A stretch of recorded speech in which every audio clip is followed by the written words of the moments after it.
in Hawaii in this really beautiful place halfway up Haleakala Crater. And one of the really interesting things about where I was we were kind of right at eye level where the clouds would come in, and you'd have this epic point of view where you would have the sun above the clouds and then the clouds right in front of you, and then the streams of lights that would sort of move from the clouds down and refract over the Pacific Ocean. And it was such a beautiful and epic point of view for me to see every day, and I feel like that sort of sense of this gorgeous natural landscape that for me really was about the quality of light impacted me and the type of work I wanted to make. And if you look at all of the sculptures I create, they have this luminance quality. A lot of the ground-based pieces use a refractive, reflective material during the day that can look like water, and then at night they glow and they have these really beautiful, warm, playful colors that to me are very indicative of that experience growing up in Hawaii.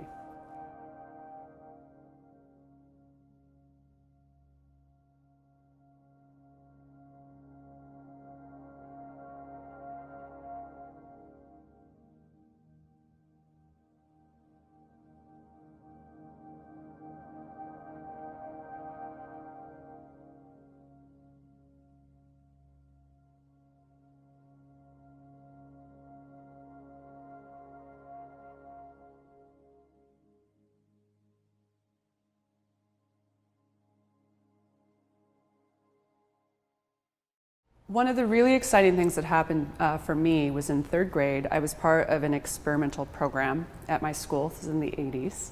And the program was called Logo. It was the brainchild of a computer science engineer from MIT called Hal Abelson. And it was basically a platform that taught kids to program. But it taught kids to program. We would move a little turtle around a screen, and then you could program and build graphics. And for example, one of my first projects was to design a solar system. And I created this picture of a solar system using math and science and computer programming. And for me, this was a profound moment. I had been building art and dancing and painting, but it really was this aha that I could use computers and I could use computer programming and math and science to also create art. And that started me down an entire path of exploration, where I learned to program, and I then started learning computer science, I started learning mechanical engineering, and I even had to start to learn to build hardware, circuit boards and PCBs and soldering. And while it took me a long time to learn all those things, it's allowed me now to have this amazing environment here in Brooklyn, where I have this incredible team. And together, we build all of this work.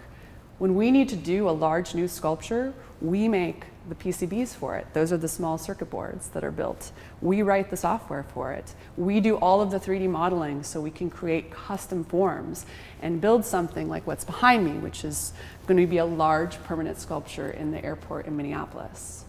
This process of learning and developing to master this medium I want to be part of, which is large electronic interactive sculptures, has required all of this really wonderful dynamic learning in both art but also in science and engineering. So when I first started making work, I really wanted to bring together all of these different things that were important to me in my life. I was a classically trained ballerina, but I also spent a lot of time studying traditional art as well as physics, computer science, and mechanical engineering. And I even actually studied architecture for a long time. But for me, it was really important not to sort of keep doing these sort of separate, different studies and really bring them together in a work. So I started experimenting with that idea, and my very first sculptures were large robotic creatures.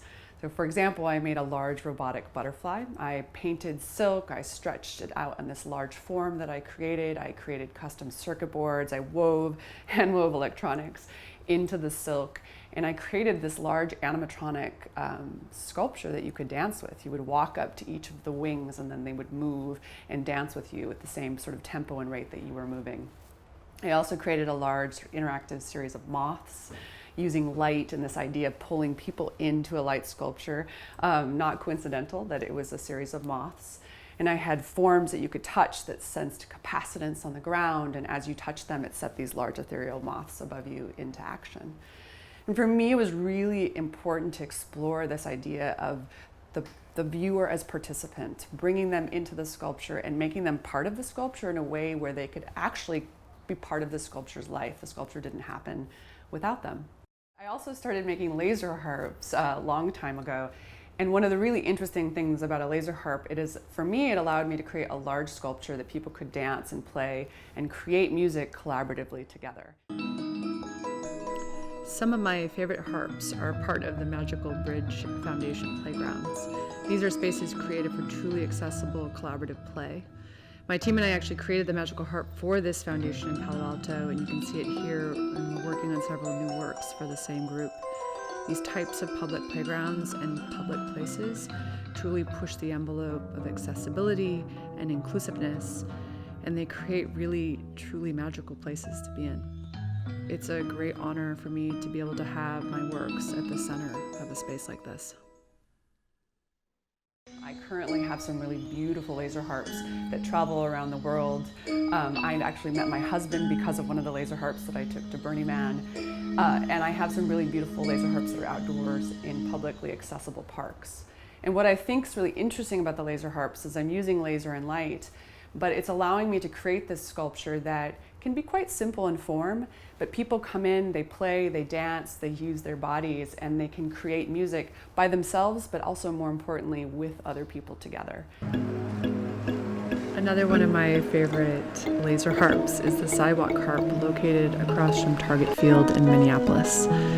This is a harp that really activates and changes the public experience on a public sidewalk. It creates a surprising, collaborative musical experience as you walk, run, or move past.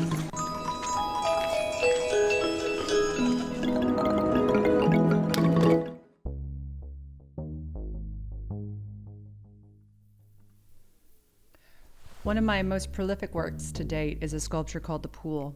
When I was 19, I imagined and conceived of a pool of light. At the time, my sketches were of a concept that was a watery light sculpture that allowed users to splash and play with light itself. It took me over 20 years to figure out how to build the work. I actually needed LED technology to change and become something that an artist like myself could reasonably work with. But finally, in 2008, I figured out a way to make the sculpture, and I took it to Burning Man as an honorarium.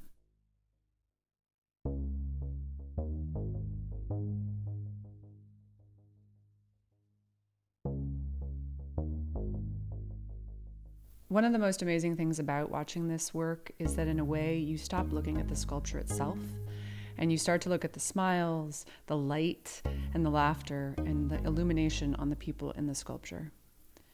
This has really been an interesting work for me. In fact, since 2008, the pool has been to over 100 major exhibitions in 60 countries, and it's not only been a profound experience to build a team to move the sculpture, but it's been an extremely inspiring experience to be on hand to see this work played with globally. What's amazing is you have these different places like Bahrain or Chattanooga, New York, Sydney, Beijing, Hong Kong. And in all cases, everyone has jumped in, smiled, and played in the same way.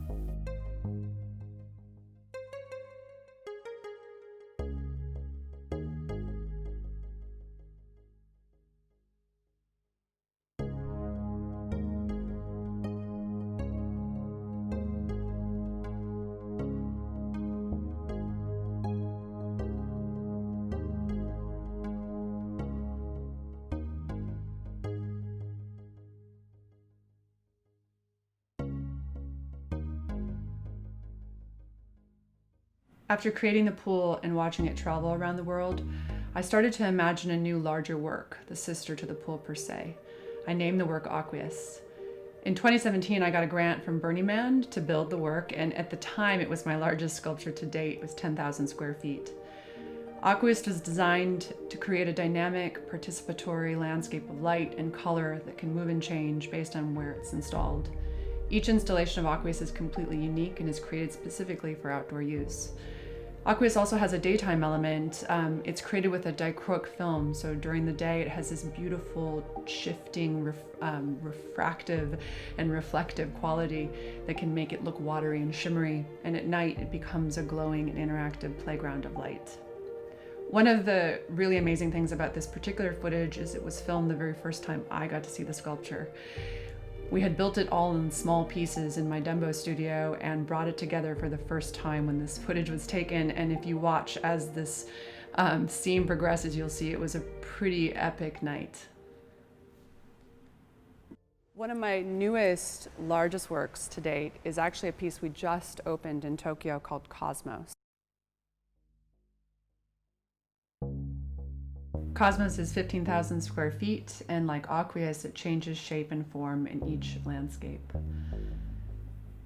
In this video you can see, and this is from early in the year in Tokyo, I'm actually programming the work wirelessly.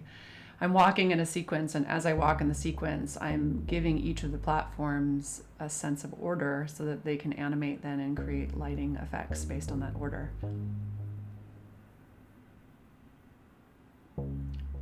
This was a wildly successful exhibition, and it was really wonderful to have outdoors in Tokyo over this year. It created a really safe and connected place that people could go and play in public.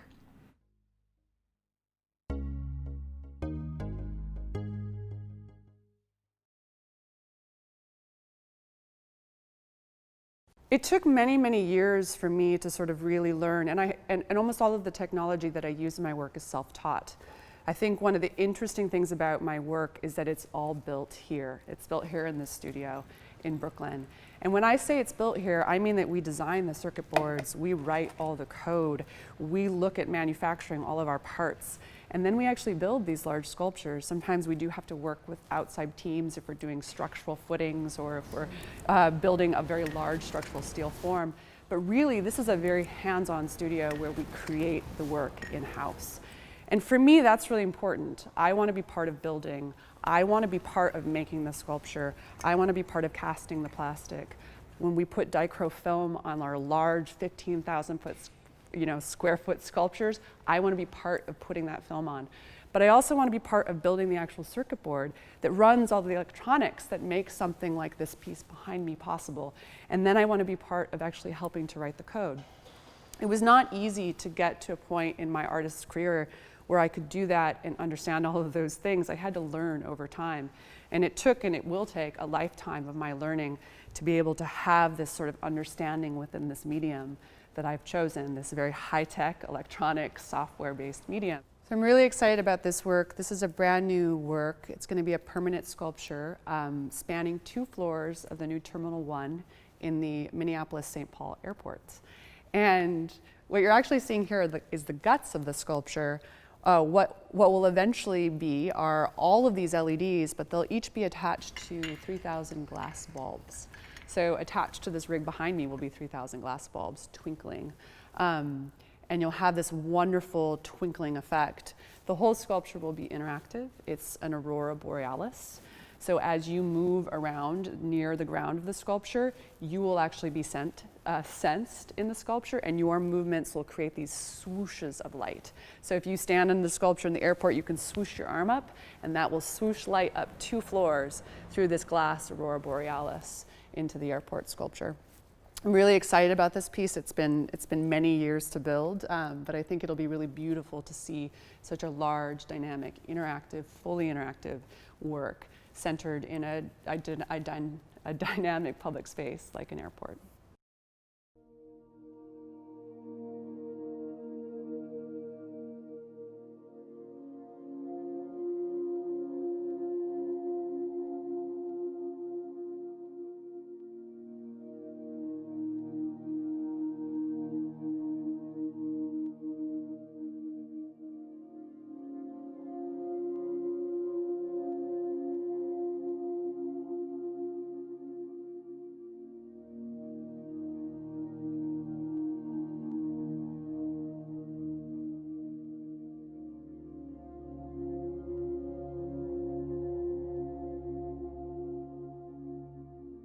While the medium is really important, and the process of learning and building and developing and inventing all of the technology that then leads this work, in the end, what's the most important is the experience of the artwork.